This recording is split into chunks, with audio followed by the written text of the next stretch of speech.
덥고 습한 여름철, 피부는 지쳐갑니다. 땀이 나는 자체가 피부에 자극을 주기도 하지만 지나친 냉방기 사용으로 피부가 건조해지고 높은 습도 때문에 곰팡이와 진먼지 진드기가 기승을 부려 아토피 피부염 증상을 더 악화시키는데요. 노출이 많아지는 여름에는 햇빛을 쐬거나 액세서리 착용 후 피부에 발진이 생기기도 합니다. 이러한 알레르기 피부 질환을 치료하기 위해서는 알레르기를 일으키는 원인 물질을 알고 접촉을 최대한 피하는 것이 좋은데요. 그럼 지금부터 여름을 더 괴롭게 만드는 알레르기 피부 질환의 진단과 치료에 대해 자세히 알아보겠습니다.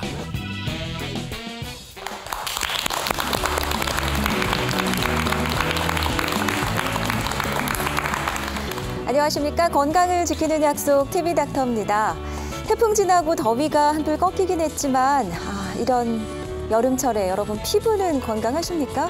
덥고 습해서인지 여름철에는 오히려 피부가 더 예민해지는 것 같더라고요. 특히 아토피 피부염을 앓고 계시다면 가려움증이 더 극심해지고 또 여름철에는 햇빛이나 또 액세서리를 직접 피부에 닿게 되니까 피부 발진이 일어나는 경우가 있는데 이게 다 알레르기 질환 중 하나라고 합니다. 자, 그런데 알레르기 반응 중에 하나인데 원인을 모른 채 아무 연고를 받은다든지 아니면 식초에 담근다는 등의 민간요법을 하게 되면 그 증상이 더 악화될 수가 있거든요. 자, 어떻게 하면 우리 여름철 피부를 건강하게 관리할 수 있는지 오늘은 여름철 알레르기 피부 질환에 대해서 자세히 알아보겠습니다. 도움 말씀 주실 고신대학교 보건병원 알레르기 내과 김희규 교수님을 모셨습니다. 안녕하세요. 안녕하십니까. 역시 날씨가 덥고 습하니까 여름철에 이렇게 발진도 좀 잘 일어나는 것 같고요. 피부 질환으로 많은 분들이 좀 고생하시는 것 같은데요. 네, 실제로 우리나라가 이제 아열대 기후로 좀 변화를 하고 있고 다양한 환경의 그런 변화들이 있지 않습니까? 이로 인해서 다양한 피부 이상 증상을 호소하시는 분들이 많아지게 되고 특히 요즘에 여름철이 되니까 덥고 습한 그런 환경이 되어서 기존의 피부염을 앓고 있는 분들이 굉장히 고통을 받는 경우가 많이 있습니다. 특히 야외 활동을 또 많이 하기 때문에 햇빛에 노출이 많이 되지 않습니까? 이로 인해서 다양한 피부 증상을 호소하시는 분들이 많아지고 있습니다. 네, 보통 알레르기 하면 우리가 봄에 황사나 꽃가루 이런 환절기 라고 생각을 했었는데 여름철에도 이렇게 알러지 질환을 조심을 해야 되는군요. 예. 실제로 이제 알레르기는 피부뿐만 아니라 호흡기 그리고 소화기 등 여러 가지 증상을 온몸에서 나타날 수가 있는데요. 피부에 나타날 수 있는 질환으로서 여름에는 훨씬 더 그런 증상이 또 심해지는 경우도 있습니다. 예를 든다면은 아토피 피부염이나 햇빛 알레르기 그리고 음식물 알레르기 그리고 접촉성 피부염 등이 그 예가 될 수가 있겠습니다. 네, 말씀해주신 이 부분을 오늘 좀 더 자세히 알아볼 텐데 먼저 그 아토피 피부염이요. 정확히 피부에 어떤 문제가 생기는 건가요? 네, 아시다시피 아토피 피부염의 경우에는 만성적으로 생기는 알레르기성 피부 질환이 되겠습니다. 우리 피부의 경우에는 정상인의 경우에는 이제 표피와 진피로 구성이 되어져 있는데 표피에는 여러 층의 또 각질층이 구성이 되어져 있습니다. 이 각질층을 보시면은 벽돌과 같이 아주 체계적으로 구성이 되어져 있기 때문에 피부에 이제 장벽 역할을 하고 있습니다. 그런데 이 피부의 장벽이 허물어지게 되면은 아토피 피부염의 원인이 될 수가 있는데요. 이렇게 되면은 알레르기 물질도 잘 침투를 하게 되고 또 수분 소실이 또 많아지게 됩니다. 그러니까 말하자면 방어벽이 무너지네요. 그렇죠. 뿐만 아니라 여러 가지 오염된 물질이라든지 그리고 세균이라든지 바이러스 침투들이 용이해지기 때문에 각종 알레르기 염증이나 그리고 감염에 취약한 형태로 나타날 수가 있습니다. 실제로 아토피 피부염을 보시면은 기본적으로 이제 발진이 벌겋게 생기는 그런 형태로 나타날 수가 있고요. 그렇기 때문에 심한 이제 가려움 등을 호소하는 것이 특징이 되겠습니다. 지금 사진에 보이는 세 가지 모두 다 아토피 피부염이라고 볼 수 있네요. 그런데 이제 이 아토피 피부염이 진행을 하게 되면 피부가 많이 건조해지게 되고요. 또 더 심하게 되면은 피부가 아주 두껍게 변하는 그런 형태로 나타날 나타날 수가 그게 있습니다. 태선화예요? 그렇죠. 태선화라고 볼 수가 있는데 이렇게 되면 굉장히 이제 아토피 피부염이 진행된 형태라고 볼 수가 있겠습니다. 그렇게 보면 저 중간에 뭐 피부 건조증 약간 빨갛게 이렇게 발진돼서 가렵고 이 정도는 우리가 좀 흔하게 한두 번 이상은 좀 겪지 않습니까? 이것도 아토피라고 볼 수 있어요. 그렇죠.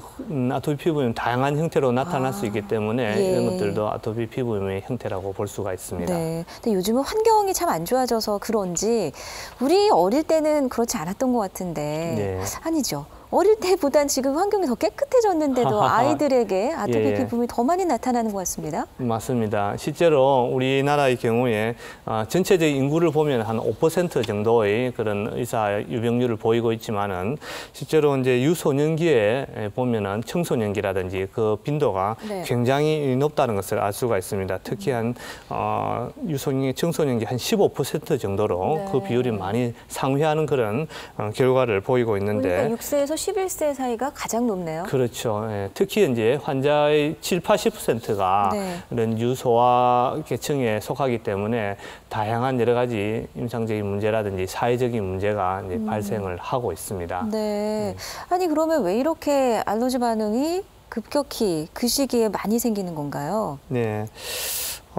실제로 이제 그 시기에 많이 생기는 이유는 여러 가지 이유가 있을 수가 있습니다. 그냥 소아의 경우에는 그런 면역 체계가 충분치가 않기 때문에 그런 경우도 있고 실제적으로 그런 여러 가지 환경에 방어할 수 있는 그런 능력이 많이 취약하기 때문에 그 원인으로 생각을 하고 있습니다. 그럼 일반적으로 그럼 아토피 피부염의 원인이 무엇인가 이렇게 따진다면 아무래도 유전적인 원인도 있을 수 있겠죠? 네네. 일반적으로 알레르기 질환이 유전적인 요인과 그리고 환경적인 요인이 복합적으로 작용하는 것으로 되어 있는데 아토피 피부염도 이와 유사한 그런 원인으로 작용을 하고 있습니다. 실제로 보시면은 일반 인구의 30에서 한 40% 정도는 알레르기를 포함한 여러 가지 질환의 이완이 될 수가 있는데요. 그 예를 한번 보면은 부모 한쪽에 이제 알레르기 질환이 있을 경우에는 아토피 피부염을 포함한 그런 알레르기 질환이 나타날 가능성이 한 반 정도, 50% 일반 인구에 대해서 나타날 수가 있고요. 그리고 부모 양쪽에 만약에 알레르기가 있다 이러면은 전체적으로 한 70에서 80%로 아주 높은 비율로 나타날 수가 있다는 것이 사진 속의 아이가 정말 너무 괴로울 것 같아요. 맞습니다. 뿐만 아니라 이제 환경적인 요인도 많이 작용을 하고 있는데 서구화가 된 그 식생활에 따른 그런 변화가 또 있을 수가 있고 또 모유 수유를 굉장히 중요시하고 있는데 그 모유 수유가 이제 감소되는 그런 이유도 그 원인이 될 수가 있습니다. 그리고 이제 현대화됨에 따라서 비만이 되고 또 활동량이 감소가 되는 경우도 있지 않습니까? 그런 것들도 있고 앞서도 말씀드렸다시피 우리나라의 그런 기후 환경이라든지 여러 가지 새로운 물질들이 많이 유입이 되고 있습니다. 뭐 황사도 날아오고 중금속도 날아오고 그러한 노출들이 많아질 수 있기 때문에 그 원인이 또 될 수가 있고 또 요즘에 많이 정신적인 스트레스 등을 많이 받고 있지 않습니까? 아이들도 상당히 스트레스를 많이 받고 있거든요. 그런 것들이 아토피 피부염을 유발할 수 있는 그런 원인이 되는 것으로 알려져 있습니다. 스트레스는 뭐 해당 안 되는 질환이 없네요. 그죠? 아토피 피부염조차도 스트레스에 영향을 받게 되는데 그 선천적으로 이렇게 뭐 부모의 유전적인 영향을 받아서 태어나는 경우도 있고 또 그런데다가 후천적으로 관리를 어떻게 하느냐에 따라서 악화되기도 하고 그렇지 않기도 하겠죠? 그렇습니다. 일단 유전적인 요인이 굉장히 중요하게 되고 그런 유전적인 소인이 있는 사람이 이제 환경적인 그런 물질에 노출이 되게 되면 훨씬 상승이 되겠어요. 맞습니다. 그 아토피 피부염 발생이 아주 높아지게 되겠죠. 그럼 악화되는 요인이 어떤 게 있죠? 악화되는 요인으로서는 이제 환자의 내부적인 요인이 있을 수도 있고 또 환자의 주변에 있는 환경적인 요인들도 작용을 하고 있습니다. 증상을 악화시킬 수 있는 그 원인을 이제 크게 한 2가지 정도로 나누게 되면은 우리가 잘 알고 있는 음식이라든지 햄버거가 나오네요. 진드기라든지 맛있는 포테이토까지. 맞습니다. 이런 것들이 이제 알레르기 면역 반응을 일으키는 그런 원인으로 작용을 하고 있습니다. 또 한편으로는 피부에게 직접적으로 작용하는 그런 물리적인 그런 요인들이 있을 수가 있거든요.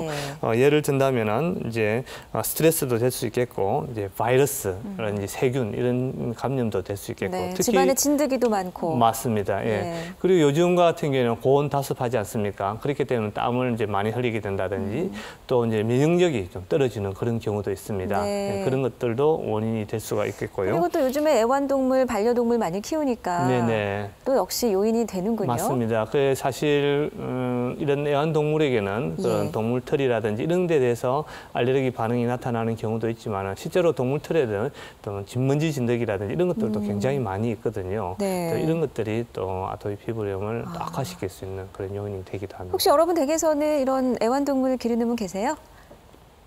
한 분도 아직 오늘 오신 분이 아니시네요. 예. 네. 근데 한 번씩 생각, 나도 길러볼까 이런 생각하게 되면 아무래도 이런 부분에 더 신경을 쓰게 될 수밖에 없습니다. 특히 이제 이런 물질에 과민 반응을 보이는 분들이 있으면은 특히 이제 좀 조심을 하셔야 되겠습니다. 네. 근데 아토피 피부염의 증상이 어떨까 이렇게 생각해 보면 일단은 극심한 가려움증, 참을 수 없는 가려움 이게 먼저 생각나거든요. 네네.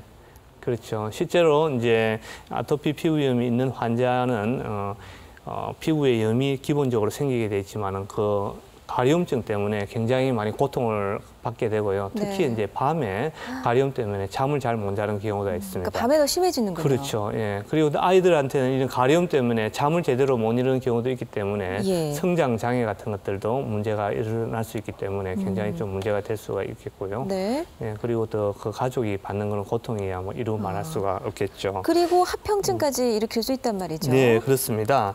실제적으로 이제 아토피 피부염이 있을 경우에 제대로 관리를 하지 않게 되면은 여러 가지 이제 바이러스라든지 세균 그리고 물사마귀와 같은 그런 합병증을 일으킬 수가 있습니다. 그래서 이런 문제가 있기 때문에 평상시에 항상 관리를 잘 해주시는 것이 필요하겠고요.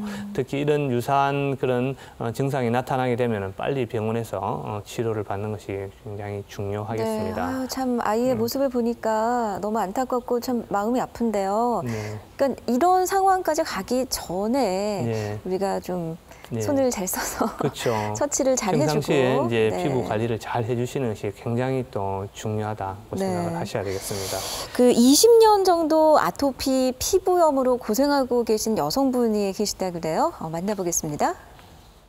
처음 아토피라는 얘기를 들었을 때는 3살에서 4살 때 정도였고 동생이랑 둘이 동시에 거의 발병이 된 것 같아요. 그래서 막 너무 간지럽고 해서 그냥 평소에 뭐 잘못 먹었으려니 하고 병원에 갔는데 아토피라고 했고 겨울이나 여름에는 특히 이렇게 벌겋게 되고 자다가도 막 긁게 돼서 상처가 나고 진물이 나고 딱지도 이렇게 엄청 크게 생겨요, 두껍게. 그래서 그게 떨어져 나간 자리에 흉터가 생기기도 하고 그래서 좀 많이 힘들었고 저도 이제 그 알러지 반응 검사를 했었는데 진먼지 진드기랑 그다음에 먼지 그리고 동물 털 그다음에 음식 이랑 몇 종류 계란 같은 거 있잖아요. 그리고 바퀴벌레 이렇게 해가지고 있다고 들었는데 진먼지 진드기 같은 경우도 환기를 많이 시키고 이렇게 이불을 많이 빨고 한다고 해도 그게 100% 잡히는 게 아니라서 조금 피하기 힘들고 음식 같은 경우도 가려 먹는 데 한계가 있더라고요. 그래서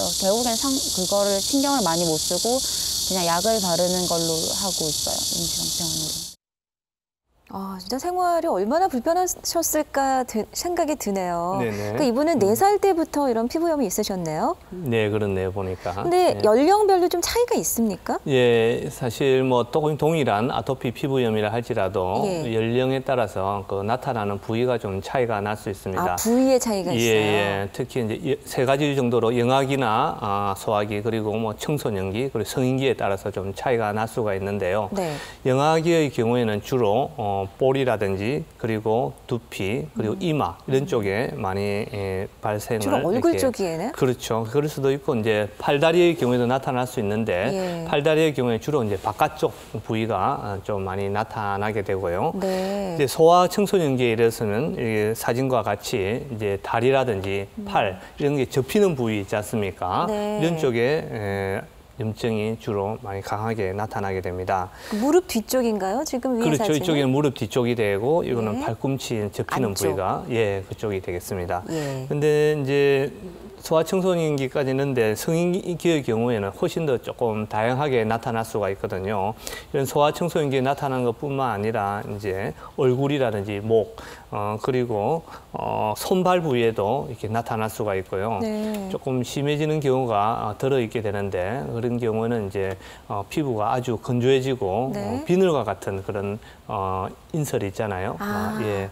그런 것들이 막 떨어지면서 각질처럼요? 그렇죠. 예, 보기에도 상당히 안 좋잖아요. 네, 그래서 이제 본인이 굉장히 네. 이런 경우에 좀 사회생활에 어려움을 겪는 그런 경우도 많이 있을 수가 있습니다. 네. 그래서 그런 경우 참 많이 안타깝다고 볼 수가 있죠. 네, 연령에 따라서 발생하는 부위가 좀 다를 수 있고 네네네.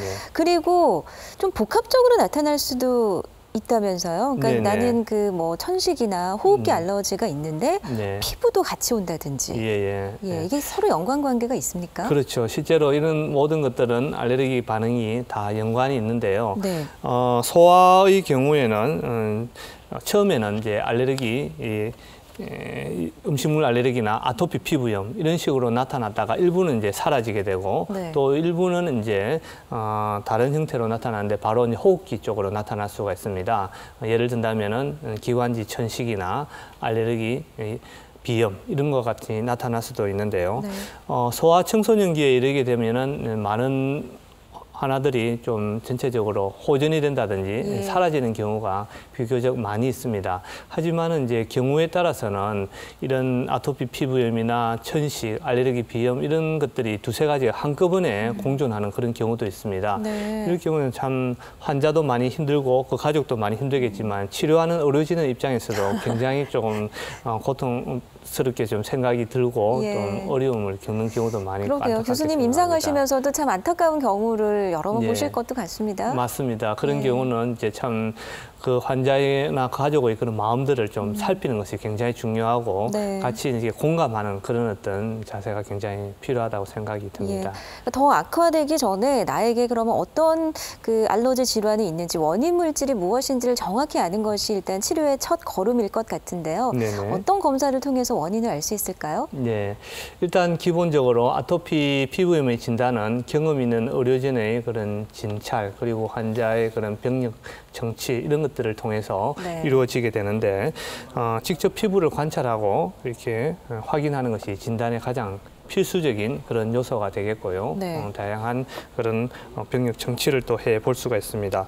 그 다음으로 또 진행할 수 있는 것은 화면에서 보시다시피 알레르기 검사를 시행할 수 있는데 그 대표적인 검사가 알레르기 피부 단자 검사가 되겠습니다. 그 하는 방법은 알레르기 원인이 될 수 있는 그런 물질, 흡입 항원이나 또 음식물 이런 것들을 이제 피부에 이제 떨어뜨리게 되고요. 또 아주 가는 바늘로 그 떨어뜨린 부위를 약간 이제 들어 올려주게 됩니다. 그렇게 하고 흡수시키는 거예요? 예, 그렇게 해서 이제 피부 안으로 약간 알레르기 물질을 침투시키게 되는데 한 15분 정도 있다가 이렇게 판독을 하게 됩니다. 그렇게 되면은 증상이 피부가 밝게 나타날 수 있겠고요. 그다음에 이제 나이가 너무 어리다든지 특정한 그런 음식물에 대한 알레르기가 의심될 경우에는 혈액 검사를 진행을 할 수도 있습니다. 이렇게 되면은 특정 알레르기 물질에 대해서 그 수치가 강하게 나타나는 경우가 있거든요. 이 화면에서 보시다시피 이런 경우에는 그 항원이 알레르기를 일으킬 수 있는 그런 원인 물질이 될 수가 있습니다. 이럴 경우에는 이런 물질을 가능한 한 회피하거나 제한하는 것이 필요할 수가 있습니다. 메밀이나 토마토도 원인 물질이 될 수 있습니까? 당연하죠. 경우에 따라서는? 특히 우리나라 분들에게는 메밀이라든지 이런 것들이 심한 알레르기를 일으킬 수 있는 그런 음식물 중에 하나로 자리를 잡고 있습니다. 아, 그렇군요. 어떤 물질, 어떤 음식이 원인이 되어서 나에게 알레르기를 일으키는지 일단은 원인 물질, 그 원인 방을 정확히 아는 것부터가 이제 첫 번째 순서일 텐데 알게 되면 이제 치료에 들어가야 되지 않습니까, 교수님? 네네. 뭐 원인에 따라서 치료 방법도 다 다르겠죠? 네네, 그렇습니다. 물론 그렇긴 하겠지만은 적어도 아토피 피부의 치료 원칙에는 세 가지가 존재를 하고 있습니다. 첫 번째는 앞서 말씀드린 그런 검사를 통해서 통해서 원인 물질이라든지 악화인자를 회피하거나 제거하는 것이 이제 필요하겠고요. 물론 네. 기본적으로 환경 관리를 해주셔야 되겠지만, 다음에 이제 적절한 피부 관리를 해주셔야 되겠고, 네. 약물 치료를 해주셔야 되는데, 회피요법을 할 때는 가능한 한 그런 원인 물질을 확실하게 알아서 가능한 한 접촉을 최소화시키는 것이 네. 굉장히 중요하겠고요. 일단은 피한다. 그렇죠. 예. 그리고 실내 온도도 이제 적절하게 좀 유지하는 게 좋고. 예, 적절한 온도가 예. 18도에서 3도가 되고, 23도까지네요. 예, 습도도 적절하게 너무 건조해도 안 되고 너무 예. 습해도 되지 않습니다. 특히 요즘에 습한 경우에는 진머지진드기가 굉장히 이제 성장이 많아질 수가 있거든요. 네. 그래서 가능한 한 집에 습도계를 둔다든지 이렇게 하는 게 좋겠고요. 그다음 이제 피부 관리를 해주시는 게 굉장히 중요한데 적절한 이제 목욕을 해야 되는데 목욕하는 방법도 이제 중요하게 됩니다. 네. 특히 요즘에 땀을 많이 흘리게 되는 경우에는 자주 목욕을 하는 게 좋은데 가능한 한 너무 뜨거운 물이나 너무 차가운 물보다는 미지근한 물로 한 15분에서 한 20분 정도로만 이렇게 샤워를 해주시고 네. 그다음에 이제 아주 부드러운 수건 있지 않습니까? 네. 그거로 이제 문지르듯이 하지 말고 톡톡 톡톡톡? 두드리듯이 아. 예, 그렇게 해주시는 게 굉장히 중요하겠고 예. 또 이제 그 수건으로 닦은 이후에는 3분 이내에 보습제를 발라주시는 게 좋습니다. 3분 이내라는 거는 예. 어쨌든 좀 빨리 마르기 그렇죠. 전에 피부가 완전히 마르기 전에 하는 게 아, 중요한데요. 예. 보습제도 여러 가지 종류가 있는데 너무 많더라고요. 예, 여름에는 주로 이제 물기가 너무 많은 것보다는 로션과 같은 그런 보습제가 추천이 되고 있습니다. 네. 예, 그런 것들을 이제 좀 사용을 좀 계속 해주시는 게 중요하겠고요. 선생님, 교수님 오일 타입은 어떤가요? 예, 오일 타입의 경우에는 이제 겨울과 같은 경우에는 더 건조해지기 때문에 겨울과 같은 이제 환경이 날씨가 건조할 경우에는 오일 타입이나 아니면은 크림? 예, 크림 타입을 이제 추천을 하고 있고요. 여름에는 그런 걸 하면 너무 끈적끈적해서 네. 본인이 활동하기도 많이 좀 불편합니다. 네, 그러니까 본인에 예. 따라서 이렇게 예, 적절하게 하고, 예, 선택하는 본인한테 게 맞는 거 또 가능한 한 이제 로션 타입을 여름에는 이제 예. 추천을 하고 있고요. 예. 그다음에 이제 기본적인 이런 관리를 해주시고 그것으로 좀 충분하지 못할 경우에는 약물 치료도 이렇게 시행할 수가 있습니다. 네. 우리가 잘 알고 있는 피부 보습제를 포함해서 연고 이제 이런 것을 사용할 수가 있고 네. 그리고 가려움증을 좀 낮추기 위해서 항히스타민제를 투약을 할 수도 있습니다. 예. 그리고 이제 감염이 됐다고 그렇게 의심이 될 경우에는 항생제와 같은 경우를 할 수가 있겠고요. 네. 또 이제 일부 이제 알레르기 면역 치료도 진행을 할 수가 같이 있습니다. 병행 치료하는 거예요? 병행 치료도 할 수 있고 예. 그다음에 광선 치료라든지 이렇게 그림에서 보시다시피 이제 섭윤 치료 이런 것들도 이제 진행을 해 볼 수가 있습니다. 네, 지금 사진에서도 알레르기 면역 치료, 수분 치료를 같이 받고 있네요. 네. 수분 치료를 저렇게 붕대를 감아서 하는 건가요? 예, 하루 종일 감는 건 아니고요. 아, 예, 예. 그 생리식염수 등을 이렇게 딱 적셔 가지고 병변 부위에다가 이제 감아서 네. 한 30분 정도 이렇게 아. 거치를 하고 또 떼주고 이런 식으로 하루에 여러 번 이제 여러 반복을 번. 하게 됩니다. 네. 그렇게 되면은 여러 가지 오염된 그런 물질들이 이제 빠져나오게 되고 또 피부에는 수분을 또 공급해주는 예. 그런 어떤 치료 방법이 될 수가 다양한 있습니다. 치료 방법이 있습니다. 네. 먼저 그 알레르기 면역 치료, 예. 이 치료 방법은 그 면역력을 좀 높여주는 그런 치료인가요? 네, 면역 치료 중에서 가장 네. 진료실에서 많이 시행하고 있는 치료가 알레르기 특이 면역 치료가 되겠습니다. 이 치료는 이제 천식이라든지 그다음에 알레르기 비염 그리고 일부 아토피 피부염 환자에게 네. 시행을 할 수가 있는데요. 시행하는 방법은 아주 적은 용량의 원인이 될 수 있는 알레르기 물질을 처음부터 투약을 해서 점점 치료 용량을 올려가서 치료 용량까지 이렇게 도달해서 규칙적으로 치료하는 그런 방법이 되겠습니다. 네. 환자에게 좀 차이는 있지만 보통 한 70에서 80% 정도의 효과가 있는 것으로 알려져 있고 네. 또 해당 알레르기 물질에 의해서도 대항을 할 수 있는 그런 항체가 생기게 됩니다. 네. 그래서 그 이제 알레르기 물질에 대해서 면역력이 생긴다. 이렇게 생각을 하시면 되겠는데요. 그러니까 오히려 면역 물질을 넣어주네요. 그렇죠. 내 몸 안에. 예, 일종의 뭐 탈감작이라고도 얘기를 하고 있고요. 예. 그래서 뭐 의학적으로 증명된 치료 중에서 가장 이제 체질을 개선시킬 수 있는 유일한 방법이라고 생각을 하시면 근데 되겠습니다. 70~80% 정도 효과는 상당히 높은 편 아닌가요? 그렇죠. 이제 사람에 따라 좀 차이는 있겠는데요. 그렇기 네. 때문에 선별하는 그런 과정이 굉장히 중요합니다. 아무한테나 할 수는 없는 거고요. 네. 충분한 이제 진찰과 또 검사를 통해서 적합하겠다 그렇게 생각하는 분에게 대해서 선별적으로 진행을 하게 됩니다. 네.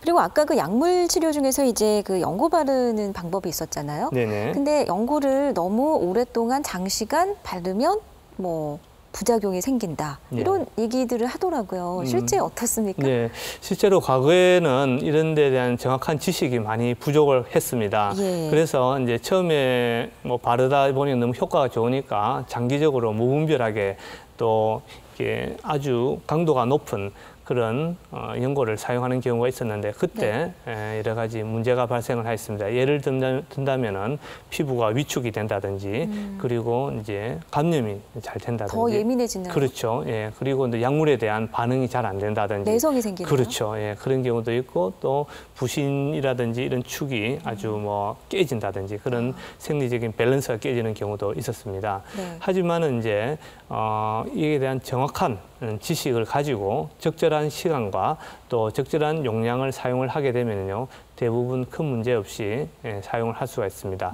또한 이제 장기적으로 만약에 연고를 사용해야 될 경우에는 네. 스테로이드 말고 예. 이를 대체할 수 있는 그런 연고도 많이 개발이 되어 있거든요. 그럴 경우에는 큰 부작용 없이 장기적으로도 사용을 네. 해볼 수가 그러니까 있습니다. 중요한 것은 그냥 내 마음대로 예. 임의적으로 그냥 그렇죠. 아무 연고나 바르면 안 된다는 네, 거죠? 반드시 이제 전문의 그런 처방을 받아가지고 네. 충분한 상담을 거친 다음에 정확한 용량, 용법을 그렇죠. 지켜라. 예, 그것이 예. 가장 중요하다고 생각을 하시면 네, 되겠습니다. 그렇다면 부작용을 최소화할 수 그렇죠. 있겠다. 부작용도 최소화할 수 있고 치료도 극대화시킬 수가 있겠습니다. 네. 그 아까 여자분도 말씀해 주셨지만 음식 조절이 참 힘들다고 하셨거든요. 네네. 우리가 주의해야 될 음식이 뭐 계란, 그러니까 달걀, 네. 또 밀가루, 뭐 우유. 네. 근데 너무나 흔하게 네. 또 그 첨가해서도 많이 들어가잖아요. 예, 이걸 다 예. 어떻게 음식 조절을 할까 싶거든요. 네, 실제로 이제 아토피 피부염의 경우에는 성인의 경우에는 음식물하고 관련된 경우가 그렇게 많지는 않지만은 네. 소아의 경우에는 한 30에서 40% 정도가 아토피 피부염을 악화시키는 것이 이제 음식하고 어느 정도 관련이 있는 것으로 보고를 하고 있습니다. 특히 그 중에서 좀 아토피 피부염을 악화시킬 수 있는 것으로 알려져 있는 음식이 우리가 잘 알고 있는 우유라든지 계란, 달걀, 그리고 콩류, 땅콩 이런 것들이 이제 알려져 있는데 네. 문제는 여기에 대한 정확한 지식이 없이 무분별하게 그 음식을 제한하는 것은 굉장히 위험합니다. 특히 이제 소아 중에서도 이제 12개월 이하의 그런 아이들 같은 경우에는 무분별하게 음식을 제한하게 되면은 굉장히 심각한 합병증이 생길 수 있거든요. 예를 든다면은 예. 빈혈이라든지 구루병 같은 그런 것들이 생길 수가 있기 때문에 반드시 원인이 될 수 있는 음식이 무엇인가를 반드시 확인하고 네. 제한 시기를 하는 것이 굉장히 중요하고 하겠고요. 그리고 이제 음식을 제한함으로 인해서 생길 수 있는 그런 영양소 결핍들이 생길 수가 있습니다. 이럴 경우에는 그런 영양소 결핍을 보충할 수 있는 다른 대체 식품을 반드시 확인을 해서 계속적으로 섭취할 수 있도록 해야 되겠고 일부 부족한 부분에 대해서는 그 영양소를 부차적으로 이렇게 제공하는 것이 중요하겠습니다. 네. 주변에 보면 특정 음식에 이제 알레르기 질환이 있는 분들이 분명히 있으시잖아요. 아까도 토마토에도 메밀에도 알러지 네. 질환이 있을 수 있다고 했고 복숭아도 그렇지 않습니까? 네, 뭐 사실 뭐 여러 가지 뭐 음식물에 대한 알레르기가 있는 경우가 접할 수가 있는데요. 네. 우리나라에서는 전 국민의 한 5% 정도가 음식물 알레르기가 있는 것으로 알려져 있습니다. 네. 실제로 우리가 알고 있는 음식물 알레르기라고 하면은 쉽게 두드러기라든지 이런 것들을 생각을 하게 되지 않습니까? 피부 발진이라든지 이런 걸 생각하게 되는데 그 외에도 접촉에 의해서도 생길 수가 있고요. 네. 그런 발진이 생길 수 있을 뿐만 아니라 이제 콧물 재채기와 같은 그런 비염 이런 것들도 생길 수 있고 위장관 질환과 같은 형태로 나타날 수도 있습니다.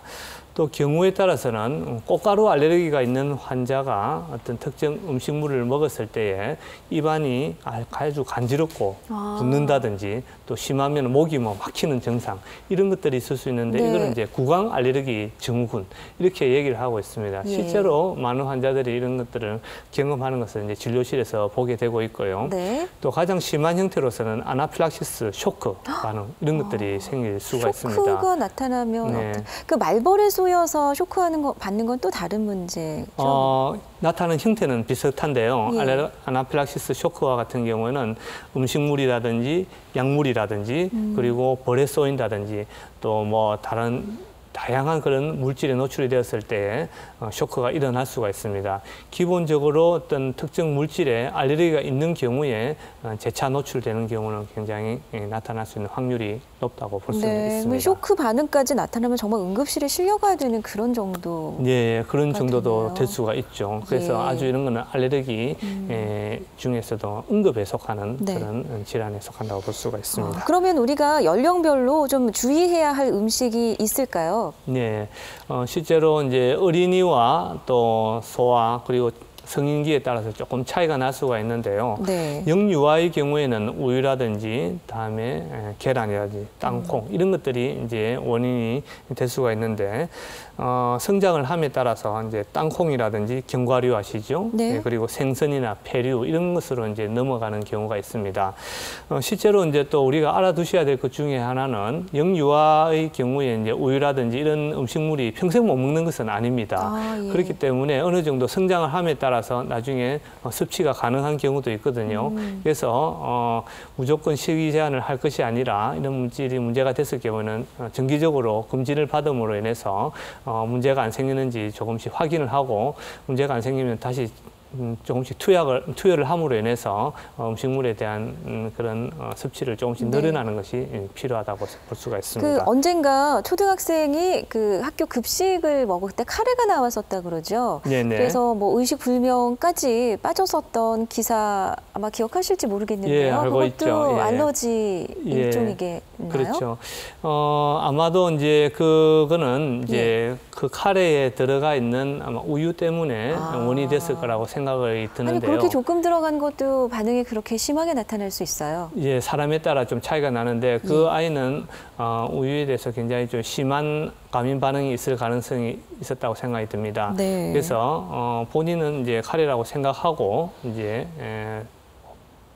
섭취를 했겠지만은 그 들어있는 그런 우유라는 성분이 아이에게 또 문제를 일으키게 되고 특히 이제 운동이라든지 이렇게 하게 되면은 훨씬 더 흡수가 이제 빨라지게 됩니다. 예. 따라서 이런 것들이 이제 음식물이 들어온다든지 하면은 보통 1시간 이내에 증상을 일으키는 경우가 많이 있고요. 네.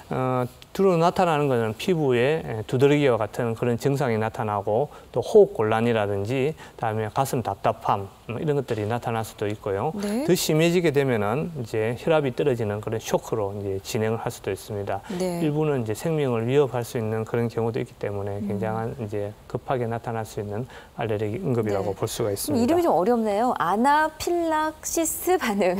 예.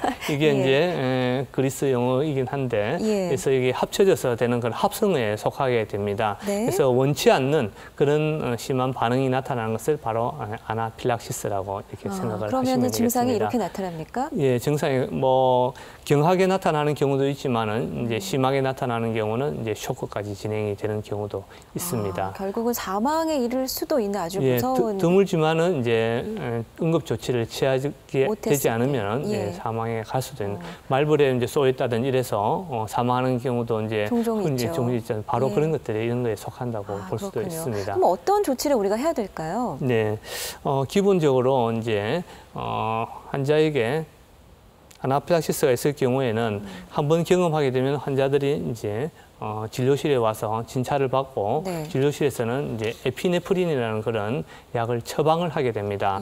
그렇게 되면 그것을 이제 항상 휴대를 하고 다니셔야 되는데요.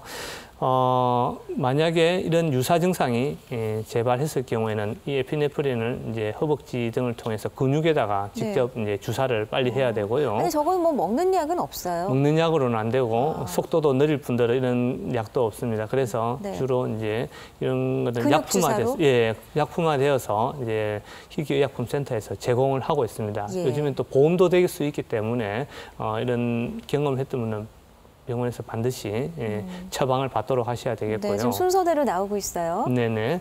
처음에는 이제 안전핀을 이렇게 뽑아야 되고요. 네. 그 다음에 위를 누르고 이제 허벅지 등에 이렇게 주사를 하면은 자동으로 이제 주사가 근육을 통해서 주입이 되게 됩니다. 10초 동안 누르고 있다가 누르고 또 문지르게 되어야 되고요. 네. 문제는요, 이런 증상이 좀 회복되었다 해가지고 안심을 하면 되지 않습니다. 아, 그런가요? 예, 그래서 이제 2차 반응이 나타나서 경우에 따라 더 심하게 나타날 수도 있거든요. 예. 반드시 병원에 가서 진찰을 받고 충분한 응급 조치를 취한 다음에 네. 귀가를 하시는 것이 중요하겠습니다. 그야말로 이건 정말 급할 때 응급 조치일 뿐이고 네. 일단 이 1차가 그다음에 2차로 병원에 내원하는 것이 꼭 필요하다. 그렇죠. 예. 그렇게 2차를 위해서 예방하기. 2차 반응이 나타날 수 있기 때문에 그걸 이제 예방을 하다든지 조치를 취해 주셔야 되겠습니다. 그러면 우리가 그 주사를 깜빡하고 못 가져가는 경우가 있잖아요. 물론 네네. 항상 휴대하고 있다가도 네, 상황에 네. 따라서. 맞습니다. 사실 본인의 경우에는 이것을 주위에 요청하는 것이 꼭 필요하고요. 예. 사실 우리도 여기에 대한 지식이 반드시 가져야 될 필요가 있는데요. 이런 환자를 만약에 발견을 하게 되면은 환자를 반드시 바로 눕혀서 기도를 확보하는 것이 중요하겠고요. 다리를 좀 올려주는 것이 필요합니다. 왜냐하면 혈압이 떨어질 수 있기 때문에 그런 네. 거고요. 그래서 119라든지 응급구조대가 오기 전까지 환자를 잘 살피는 것이 필요하겠고, 만약에 의식이 좀 떨어진다든지 또 뭐 맥이 좀 잘 잡히지 않는다든지 이럴 경우에는 심폐소생술을 시행하는 것도 필요합니다. 예. 그러면 응급처치 후에 병원에 도착하면 또 정작 병원에서는 어떤 처치를 받게 되죠? 네, 뭐 병원에서는 기본적으로 혈압을 정상화해야 될 것이고 네. 또 저산소증에 빠지는 것을 방지를 해야 됩니다. 저산소증에 만약에 저산소증이 빠지게 되면은 각종 장기에 손상을 초래할 수가 있거든요. 네. 그래서 이제 산소를 마스크 등으로 이제 공급을 해야 되겠고 추가적인 에피네프린을 투약하고 그다음에 수액을 공급해가지고 혈압을 정상화시켜서 다른 장기에 무리가 가지 않도록 하는 것이 굉장히 중요하겠습니다. 네. 아, 참 주의해야 될 점이 상당히 많네요. 예. 하지만 조금만 우리가 지킨다면 얼마든지 건강한 생활을 영위할 수 있다는 것 또한 알 수가 있습니다. 상식을 가지는 것이 굉장히 중요하겠고 요즘에 심폐소생술도 굉장히 일반화되다시피 했기 때문에 이것들도 앞으로 저희들도 알아야 될 그런 그렇습니다. 기본적인 지식이라고 생각을 하고 가족뿐 있습니다. 아니라 우리 일반 시민들의 인식도 상당히 중요한 것 같습니다. 근데 요즘에는 그 햇빛이 워낙 강하잖아요. 근데 일부러 선탠하시는 분들도 있지만 태양을 피하는 방법. 예, 아주 긴 소매를 입고 다니신다든지 왜냐하면 햇빛 알러지 때문에 고생하는 분들도 계시더라고요. 네, 아시다시피 햇빛은 우리에게 굉장히 중요한 그런 역할을 하고 있습니다. 네. 우리에게 이제 바이타민 D라든지 또 여러 가지 소독과 할 수 있는 그런 여러 가지 좋은 작용을 하고 있는데요. 네. 또 너무 심하게 이제 노출이 되면 자외선에 의해서 피부가 노화가 촉진이 된다든지 화상까지. 그렇죠. 경우에 따라서는 피부암 등도 유발을 할 수 있는 그런 것을 이제 보고를 하고 있습니다. 네. 특히 요즘 여름철 같은 경우 야외 활동을 많이 하지 않습니까, 그죠? 그래서 이제 햇빛에 노출이 될 경우가 많이 있는데 이렇게 햇빛에 노출이 될 경우에는 이제 피부 발진의 형태로 나타나는데 다양한 형태로도 나타날 수 있습니다. 지금 이렇게 다양하게 나타나는. 그렇죠. 두드러기 형태로도 나타날 수가 있겠고요. 예. 또 다음에 피부에 이제 발진, 구진성으로 나타나는 그런 경우도 있습니다. 이런 것들 다 통틀어서 광과민 질환이라고 부르고 있습니다. 네. 아니 그러면 햇빛에 얼마나 노출되면 이런 증상들이 나타나죠? 예, 사람에 따라 이제 차이는 있겠죠. 예. 그런데 이제 짧게는 한 30분, 그리고 길게는 보통 뭐 72시간 있다가도 나타날 수가 있는데요. 일반적으로는 한 12시간에서 한 48시간 정도 네. 노출이 됐을 경우에 나타날 수 있는 것으로 되어 있고, 또 보통 이제 경고하는 것이 보통 이틀 정도, 3일 정도 지나면 보통 사라지게 되는데 경우에 따라서는 일주일 이상 지속되는 경우도 들어 있습니다. 그러면 내가 햇빛 알러지가 있는지를 어떻게 진단을 받습니까? 또 치료는 어떻게 하는지요? 네, 일단 기본적으로 이제 진찰을 통해서 진단을 하게 되는데요. 예.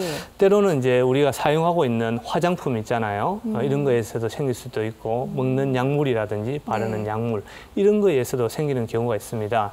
이런 경우는 이제 실제로 태양이라든지 그것에 직접적으로 되는 건지 아니면은 그런 약물이라든지 화장품에 의해서 생기는지 그런 것을 이제 확인을 해볼 필요가 있는데 이런 거는 이제 광 검사를 한다든지 광 첩보 검사를 한다든지 네. 이런 식으로 해서 이제 진단을 내릴 수가 있습니다.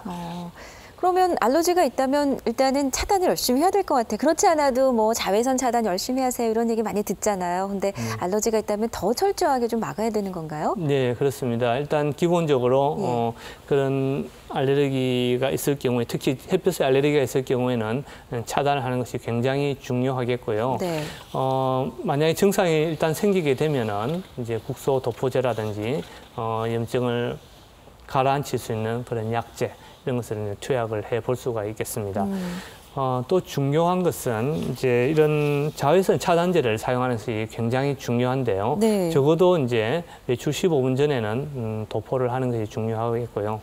특히 이제 야외 활동을 오랫동안 장기간 할 경우에는 자외선 중에서도 UVB랑 UVA랑 이런 것들이 있습니다. 이것을 같이 차단할 수 있는 그런 이제 차단제를 사용하는 것이 중요하겠고. 그러니까 그 용기에 잘 적혀 있잖아요. 그렇죠. 예. A인지 B인지 맞습니다. 둘 다인지. 둘 다인지. 그리고 강도도 또 자외선 차단제에 적혀져 있기 때문에 그것을 잘 선별해서 네. 보는 것이 중요하겠고요. 그리고 이제 시간이 또 지나게 되면 또 이제 벗겨질 수 있기 때문에 정기적으로 시간마다 해주시는 게 중요합니다. 네. 그리고 또 한 가지 꼭 중요한 부분 중에 하나가 자외선을 차단한다고 이제 그 차단제를 발랐는데 네. 그것이 오히려 이제 피부염을 악화시키는 그런 경우도 있습니다. 그래요? 예. 그래서 그런 경우는 반드시 이제 본인한테 맞는 그런 자외선 차단제를 사용하는 것이 중요하겠고요. 경우에 따라서는 그 검사를 통해서 본인에게 맞는 것을 선택하는 것이 필요하겠습니다. 네. 참 여름에는 이것저것 우리가 신경 쓸 것이 많습니다. 머리끝부터 발끝까지. 예, 예. 자, 햇빛도 그렇지만 여름에는 아무래도 이제 노출하게 되면 여성들은 액세서리 촬영이 많거든요. 네네. 귀걸이, 목걸이, 팔찌. 네. 아주 애용하는 액세서리 아이템인데 네네. 그것 때문에 또 접촉성 피부염이 생기는 경우가 있단 말이죠. 네네. 예. 들어 많이 있죠, 그죠? 그렇죠? 우리가 잘 알고 있는 이제 접촉성 피부염이라 하면은 우리가 흔히 손목이라든지 목걸이 네. 그리고 여러 가지 이제 장신구를 착용하는 귀라든지 귀걸이. 이런 것들에 의해서 생기는 그런 알레르기를 통칭을 하고 있는데요. 네. 이런 접촉성 피부염이 있으면은 이제 거기에 대한 필요한 검사를 하고 원인이 되는 물질을 밝히는 것이 이제 필요하겠습니다. 자, 그럼 어떤 검사를 받는지 벌써 보겠습니다. 피부 첩보 검사부터 하나요? 네네. 아토피 피부염보다도 이런 접촉성 피부염의 경우에는 이제 지연형으로 나타나는 그런 경우가 대부분입니다. 네. 그래서 이런 경우에는 피부 첩보 검사를 진행을 하게 되는데요. 피부 첩보 검사는 원인이 될 수 있는 그런 물질을 이렇게 첩보에다 발라서 그쪽에다가 이제 붙이게 되고 보통 48시간 이후에 그 결과를 관찰을 하게 됩니다. 지금 뭐 반응이 나타났어요? 그렇죠. 이 부위를 보면은 반응이 나타난 부위가 이렇게 벌겋게 이제 발적이 나타나게 되고요. 네. 심하게 되면 수포 형태로 진행이 되는 그런 물집이 잡히는군요. 그렇죠. 심하게 되면 그렇게 될 수도 있기 때문에 특히 이런 식으로 양성 반응이 나타난 그런 물질에 대해서는 앞으로 착용이라든지 이런 접촉을 피하는 것이 굉장히 중요하겠습니다. 네. 오늘 참 그 짧은 시간은 아니었는데도 저희가 알아야 될 그 알러지 내용이 참 많았습니다. 아토피 피부염 종류도 상당히 다양하고요. 그래서 평소에 우리가 좀 더 자세히 알고 싶고 구체적으로 좀 교육을 받고 싶다 했을 때 유용한 기관이 있다면서요? 예, 아시다시피 요즘에 알레르기 질환이 많이 급증을 하고 있지 않습니까? 참 많아졌어요. 예. 그렇기 때문에 개인적인 문제뿐만 아니라 이제 사회적인 문제로 많이 이제 문제가 되고 있습니다. 네. 따라서 이에 따른 이제 국가적인 대책을 세워야 되겠다는 것이 그 하나의 방법이 될 수 있겠고, 그래서 아토피 천식 교육정보센터를 이제 세우게 되었습니다. 아토피 천식 교육정보센터. 예. 부산에는 지난 5월에 개소를 하였고. 보건복지부와 질병관리본부 그리고 부산광역시가 지원을 하고 네. 고신대학교 보건병원에 위탁 운영을 하고 있습니다. 네, 또 교수님이 센터장을 맡고 있는데요. 네. 실제로 이 센터를 통해서 많은 시민들에게 네. 각종 알레르기에 대한 상담이나 교육 그리고 체험 프로그램들을 운영을 하고 있습니다. 네. 언제든지 시민들에게 열려져 있고요. 그리고 홈페이지 방문이라든지 전화 상담을 해주시면은 예. 아주 친절하게 안내해드리고 또 상담을 해드리고 있으니까 많은 애용을 해주시면 네, 되겠습니다. 이거 무료인 거죠? 그렇죠. 센터장님? 예. 네. 네, 우리가 본인뿐 아니라 주변의 가족들 또 직접 관련이 없더라도 일반 시민들이 이런 아토피 질환에 대한 또 알레르기 피부 질환에 대한 인식을 정확히 할 필요가 있는 것 같습니다. 자, 오늘은 여름철 알러지 질환에 대해서 고신대학교 보건병원 알레르기 내과 김희규 교수님을 모시고 여러 가지 알아봤습니다. 말씀 고맙습니다. 네, 감사합니다.